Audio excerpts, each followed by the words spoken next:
Okay, freshmen and sophomores, this is for Algebra 1, first period, Algebra 1, third period, who I'm not going to see you guys at all this week. So this is the first of 2 videos that's going to help you do the assignments for this week. So I will be posting these. I'm going to send you an email that's going to tell you where I'm posting these videos and where you can find them.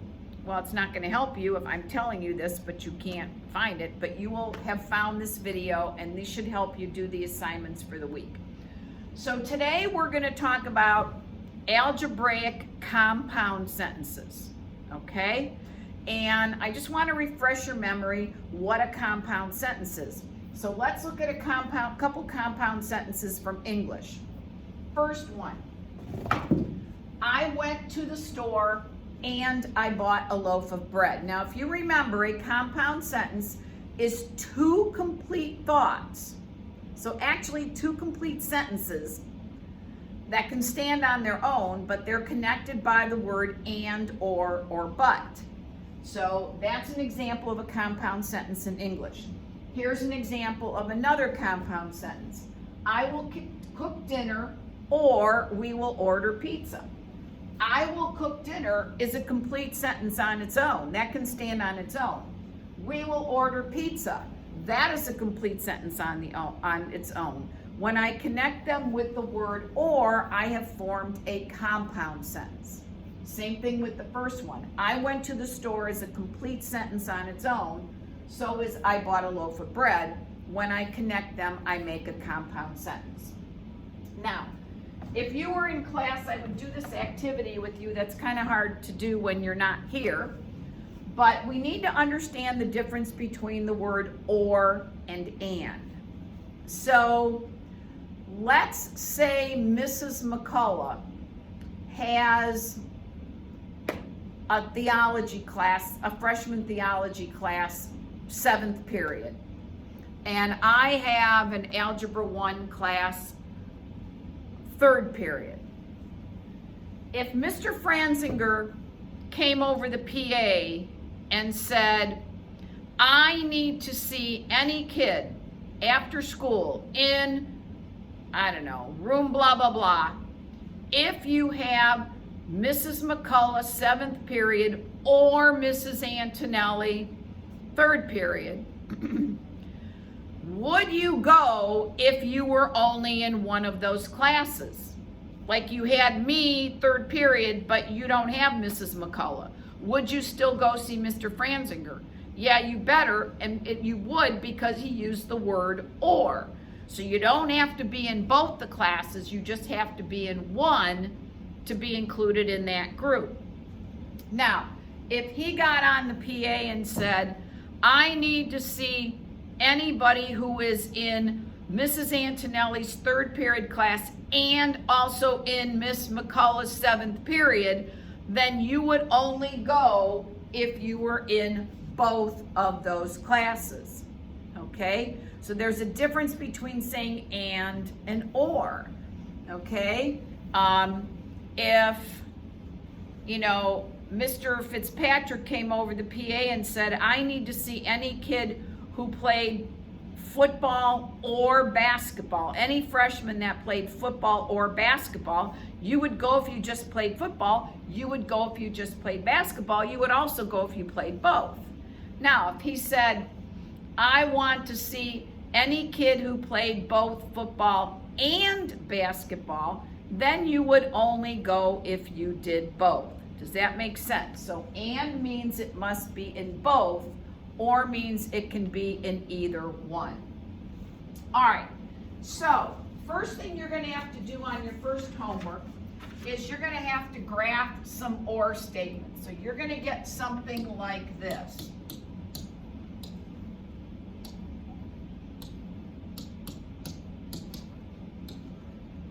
And you're going to have to graph that on the number line. So this is going to be pretty easy. So I'm going to have 0, 1, 2, 3, 4, 5.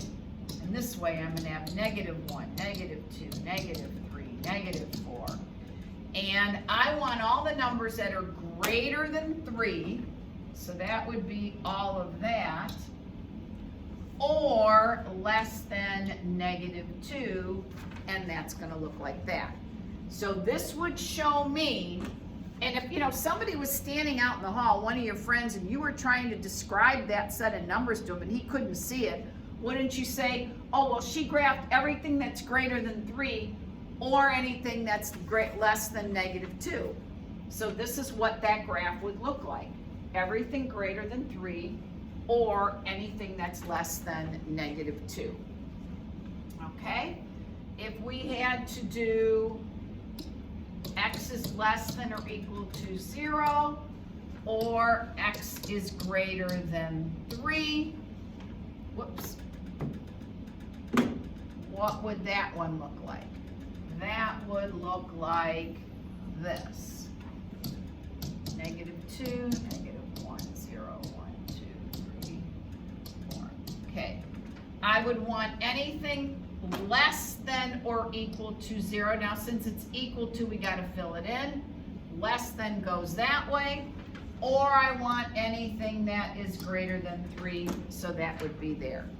So any number on the number line that falls under one of these green arrows is in either this set or that set, or possibly both, but there aren't any in this case. Okay? So that's how we graph. Now, how do we solve a compound sentence? Or what does a compound sentence look like? Well, a mathematical compound sentence looks like this.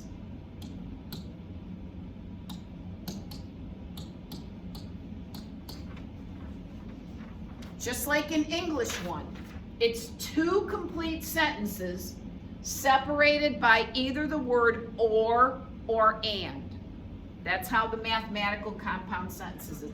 So this whole thing is an example of a mathematical compound sentence. In this case, it's a compound inequality because these are inequality signs. So what we're going to do, this is really pretty easy. We're going to just solve each of these inequalities because they stand by themselves. We're going to solve each one on its own. So this one, I'm going to add 5 to both sides. Oops. Actually, guys, this is supposed to be a 1. Sorry about that. I misread it off my paper. So I'm going to add 1 to both sides. Remember, I told you you could do that mentally and, not have to show that little step. And then we're going to divide by 2. And that's going to give me x is less than 3. So that says any number greater than 3 will make that statement true. Or I'm going to solve this one. First step to solve this one is to subtract 6 from both sides. So I'm going to be left with -2x is greater than 4. Now be careful here. What's my next step? I have to divide both sides by -2. Ding, ding, ding, ding, ding, red lights flashing. I'm dividing by a negative, so that means I have to reverse my inequality, and I'm going to get x is less than -2. Now, I do want you to graph this solution set. So this is just what we were doing. Here's 3, 4, 5. Here's -1, -2, -3, -4.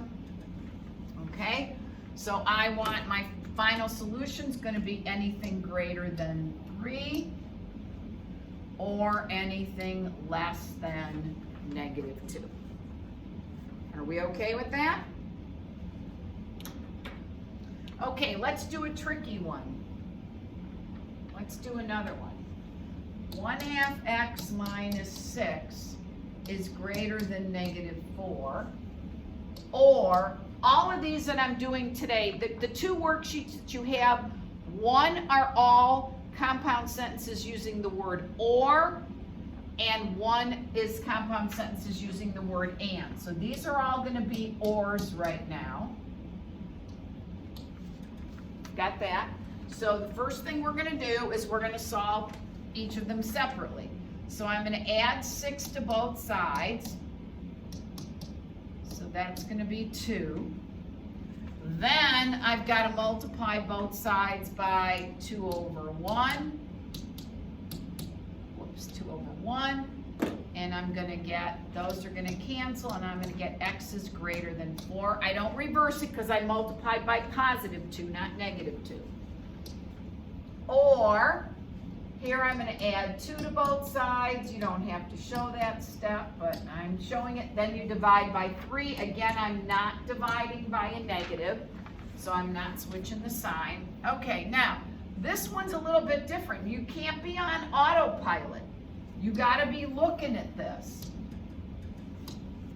So here's 0, 1, 2, 3, 4, 5, 6, negative 1, negative 2. All right, so first set, I have to graph everything greater than 4. So that's everything that way. Does that make sense? Now the second one, what do you notice? This one's a greater than 2 in this case. So that's going to be everything greater than 1. Now this is the part you got to pay close attention to. They're not going in opposite directions. So now if I asked you, I'm going to do my final answer in red. What numbers on the number line fall either into this set or that set or possibly both? So any number at all that's underneath either one of those blue lines, wouldn't you agree that it's going to be anything from 1 out? So any number here, 2. 2 is in this set. It's not in that bit, but it doesn't have to be in both. It has to be in either one. It can be in both, but it doesn't have to be. 5 is in both. So any number from here down would be in my final answer. So we would get rid of these, and my final answer would be anything greater than 1 in this case when the arrows are going both ways. Okay, so that should be enough for you to get started on this assignment called Compound Sentences 1.